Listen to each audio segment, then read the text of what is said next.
So, 2 weeks ago, the teaser trailer for Inside Out 2 came out. And to say it's got a lot of people talking would be an understatement. To say it's got people, excited would be a definite understatement. But the question obviously is, what are we going to get with Inside Out 2? Well, the teaser trailer showed us that, well, the puberty alarm went off inside Riley's head. This alarm, of course, was teased at the end of the first Inside Out movie as to being something, you potentially big. But, the other emotions weren't sure about it. It just, when it came to the console, and everything of emotions of what they operate, it just stuck out like a sore, like a sore thumb, excuse me there. Like something is not like the others kind of deal. And, well, in the teaser trailer, it went off. It went off, and the demo crew, as they're known, as we saw briefly in the first film, came to basically tear the whole place apart. Basically, renovate it, and make it bigger for something else. And basically they did this in the middle of the night while the other emotions were asleep. But why did they do this? What were they preparing for? Well, what they were preparing for, apparently, was the arrival of new emotions. Those emotions being, along the lines of anxiety.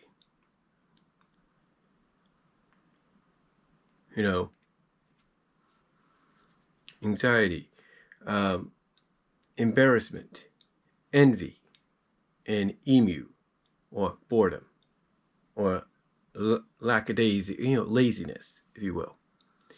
A lot of the traits that you would expect to come with a teenager, and I should know, I've been there. And some of the emotions we're still currently there. But the question people have been having is, at the end of the first Inside Out movie, as I check something here for a second. At the end of the first Inside Out movie, we saw that everybody has emotion, has the same emotions, at their in their minds, at their consoles. The father, the mother, the potential love interest, the boyfriend, Jordan, and so on and so forth. So we know, that pretty much the emotions we see in Riley's head, are the same emotions we see in everybody else's head that are front and center. But the question people had was, what happened to these other emotions? Where was anxiety? Did they just pop into existence? What about emu, embarrassment, envy? Are they just going to pop into existence too? We don't know. But the question obviously is, when they looked at, like, say, the parents, the adults, it's like, where were the emotions that are going to get introduced here in Inside Out 2, where were they, as, with the adults? Because we know Riley's going to be that way too. And I think what's going on here with these emotions is these emotions are going to be basically I guess you could say, on standby emotions. Like, like Joy and her crew, they're the main emotions. They're the leaders. They're the foundation that Riley was built on.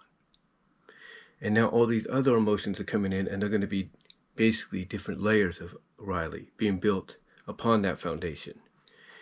And they are going to be called upon anytime Riley, is going through something. Like, embarrassment is going to be the biggest emotion that we see.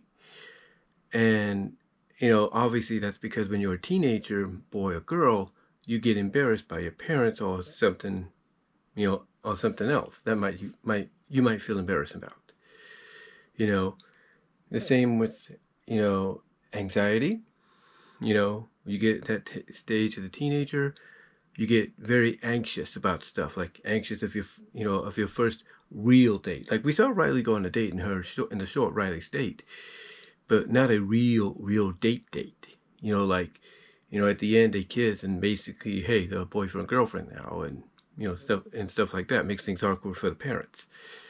You know, there's that. There's the boredom, laziness, emu. That's what a lot of teenagers go through. I mean, heck, some kids, some of the people I work with now, and my sister's worked with, or is currently working with, are coming out of that teenage phase and into the adult phase. And the one thing that's coming center point for them is emu, boredom, laziness, like lack of, like, I don't want to do this, but I got to. Then you have envy, which for any teenager or any kid, but teenager mainly, is a big one, because it can start small, but it can grow in size. And a lot of people pointing out at envy as being like the one to watch out for, because she could be basically like the Hulk. Because if you get Riley to get too envious, envy herself can grow. You know what I'm saying? Envy herself can grow. But when it comes to, again, the question of where are these emotions, let's say for, the parents and everything, again, I think as, Riley gets older, just, like towards adult, those emotions are still going to be present, but they're going to be more like on standby, on call when needed.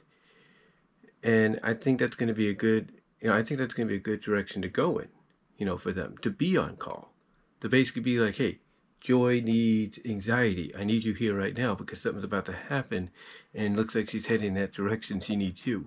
Or, you could have call up embarrassment and say, embarrassment, we need you. It looks like, the parents are about to, really lean into her, and you need to do this. So I think that's what we're going to get here. We're going to get, these emotions, on standby, probably by the end of the film. Like, they'll still be present and everything, but they're going to be on standby. Like, hey, we'll call you when we need you, because as I check something here for a second, guys, hold on. Just checking something. Because we are the main emotions. We have joy, anger, disgust, fear, sadness. We're the main emotions. We're the main emotions in charge. We're the ones that take center stage. We're the ones she relies on the most. And, I could see that being the end result with this. And that's why I think that's what answers the question of where are the emotions with the parents or anybody else. And I think those emotions, like I said, are on call. They're on standby, even within the parents. And that's going to be the same thing with Riley, potentially as, as potentially, we watch the movie when it comes out and see how it progresses. That's what I'm trying to say. But, maybe I'm wrong. Maybe they're going to be front and center along with the main emotions. I don't know. But I see them mainly being those kind of emotions to where they are on call, that they will be called upon when the time is needed. And I think if they do more Inside Out films, you're going to see new emotions debut as well in future projects, as well as those other emotions show up as being on call for certain reasons. But that's just my thoughts. What are yours? Let me know down below, and I'll talk to you later.